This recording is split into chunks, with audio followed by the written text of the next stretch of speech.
for our Member of Parliament and Minister, the Honourable Frederick Mitchell. You can do better than that. Put your hands together.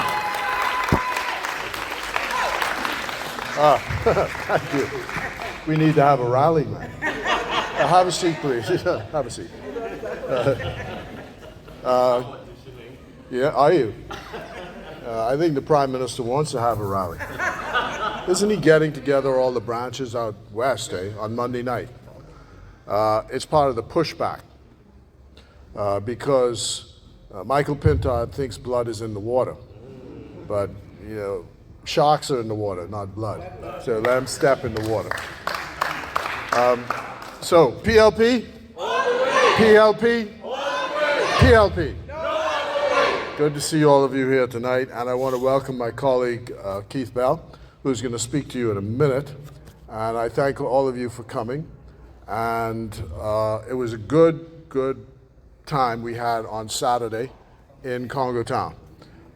What amazed me was the fact that the children were so taken with the horse and carriage. I mean, I guess I was just so surprised. I mean, they were lining up to get on this horse and carriage. And the Surrey driver said that had he known, he would have brought a second horse because there was so much demand for it. And the poor horse was just frightened by all of these. So he had to stop every few minutes and calm the horse down because there was just so many children trying to get on this horse. And then the senior citizen said, "How come you didn't dedicate a horse for us?" Because all the children were getting the rides and we weren't getting any rides. So we promised that we're going to dedicate a senior citizens horse and carriage day. But I'm so, say? A horse for them, okay. The problem though, is I hope you all have insurance though. So when they're stepping up in that carriage and slip, then you'll be in trouble. That's right, yeah. So it was a good festival. Thank you for all of those who attended and helped to organize. So we also should remember tonight Jamal's mother, Jan, who had she been with us alive, would have celebrated a birthday last week. And she was a faithful supporter of us, and particularly since Easter is coming up, and we normally do the Lenten tea on Palm Sunday, and she would have been one of the main organizers of that. So I just want to remember Jan, think about her from time to time, and the fact that time is moving on and people are moving on, and immortality is, in a sense, this, that as long as we remember those who were with us, their memory, the memory of them causes them to live on. And I was just talking to the parents of a youngster who was killed in a road traffic accident. He was a young basketball player, and I had promised about maybe almost 10 years ago, I would guess.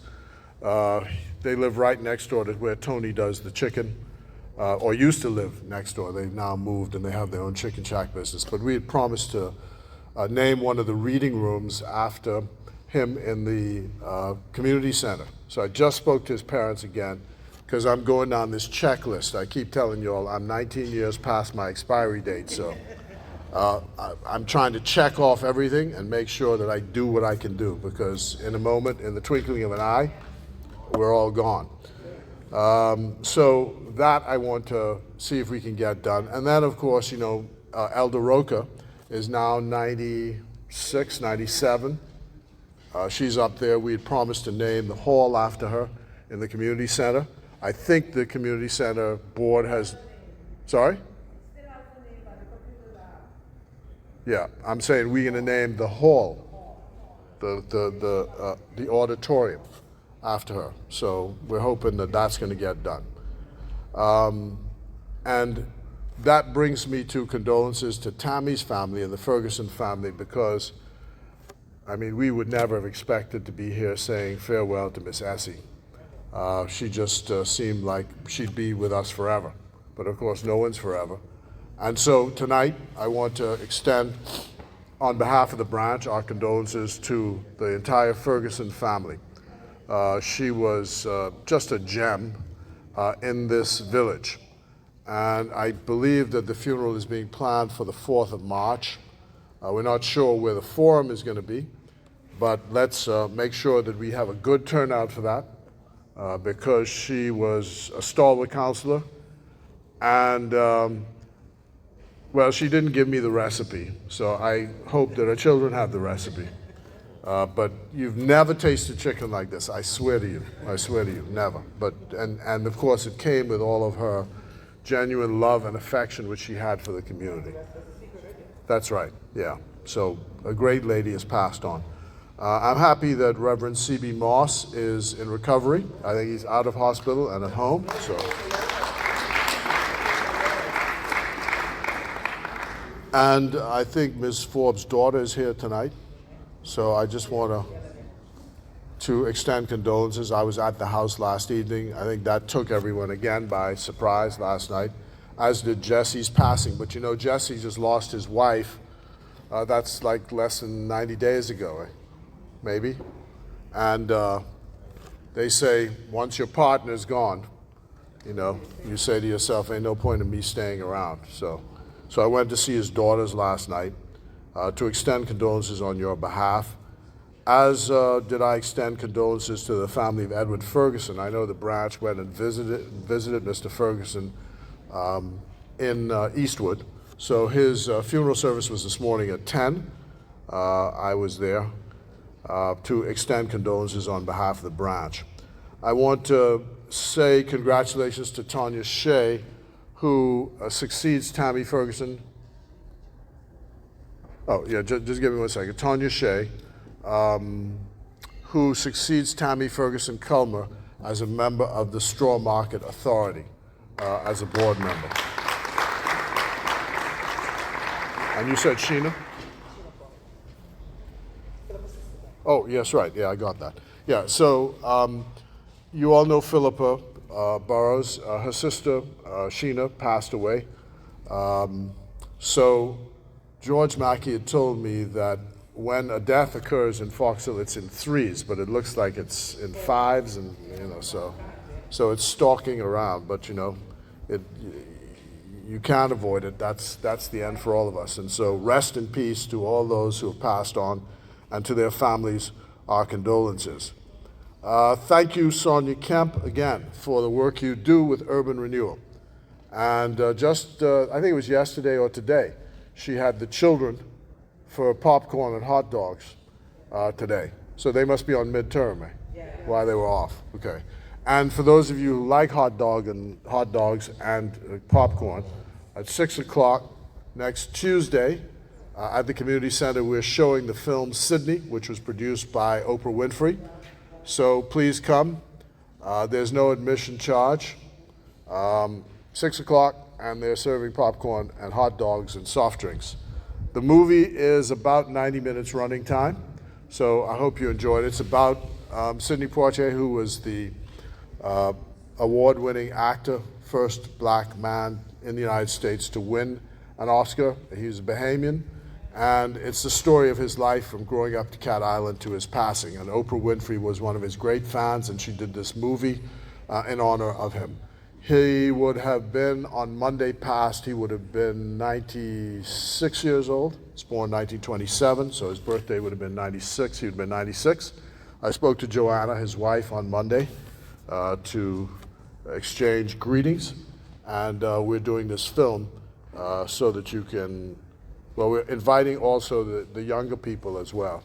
I got a call from the Assistant Secretary General of CARICOM today to say that she was sorry that she won't be in Nassau to come see the film, and can I arrange for popcorn and hot dogs down at CARICOM to show the film.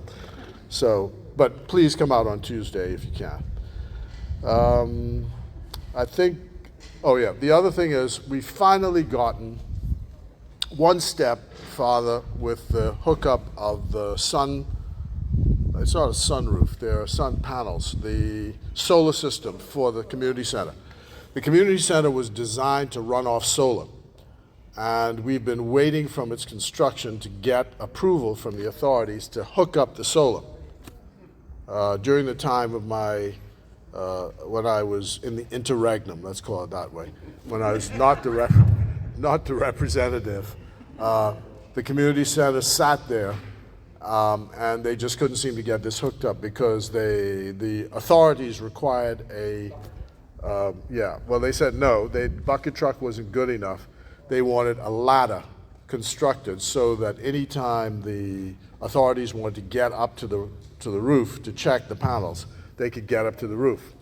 So that took my coming back to get the ladder built. So they finally built that, and then they said it wasn't secure enough. People could jump the fence, and so anyway, they finally got that. So anyway, IRCA gave the approval for the hookup, and I gathered that it should be able to run 80% of the electricity, and most of the expenses for the community center have to do with the electricity bill. So hopefully that will relieve a lot of what the expenses are. So I want to now, that's a good thing. So I want to turn now to invite my colleague Keith Bell to the podium. The topic du jour in the Bahamas is immigration. And we are in a very careful balancing act in our country to enforce the immigration laws, but at the same time not do it in such a way that it leads to violence and hatred toward people who are minorities in our country. And we had a meeting here last week, the CARICOM meeting. The Prime Minister was the chair of CARICOM. And I gather that someone is threatening a demonstration against our consulate. Some Bahamians are threatening to go to Miami to demonstrate against the consulate because they claim that they were prevented from demonstrating during the CARICOM meeting. If it were just a matter of a demonstration, that's fine, because there's nothing which prevents you from demonstrating. It's a free democratic country. You can protest if you like. The question is, when you have 14 international leaders here, well, even if you have your own leaders here, and particularly since you have the Canadian Prime Minister coming in as well, there's a set of security arrangements that have to be made. So a man goes, checks into a hotel under an assumed name, so therefore breaches the security cordon, a man who's connected with violence himself by showing a video firing off an assault weapon threatening to kill Haitians. And he ends up breaching the security cordon of the meeting. And when it's discovered, he's arrested and charged. So no matter how they tell you that story, this has got nothing to do with demonstrating, and this has nothing to do with protest. This is about a threat to the security of your international visitors. That's what it's about. Now they can say whatever they want to say after that. So the person who is now charged with enforcing the immigration laws of our country, and I think he's doing a good job, is someone that I've known for a long time. From he was a policeman. You're about 50 pounds slimmer. But he used to win, they used to have these debates at the police college. And he would win every police debate. Phenomenal memory. And he started off on that track and went off to the University of the West Indies, became the first Bahamian in law to get first-class honors for his law degree.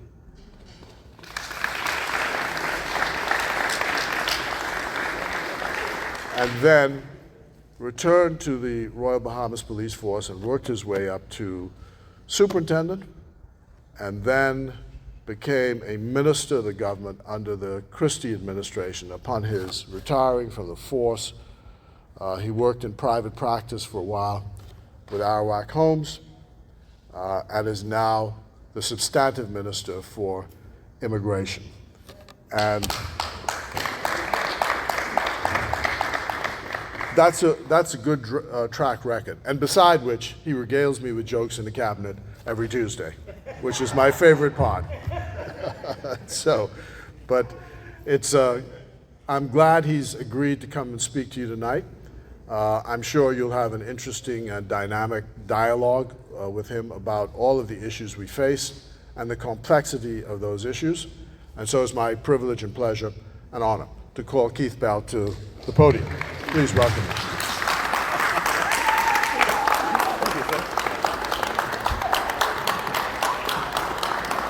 PLP!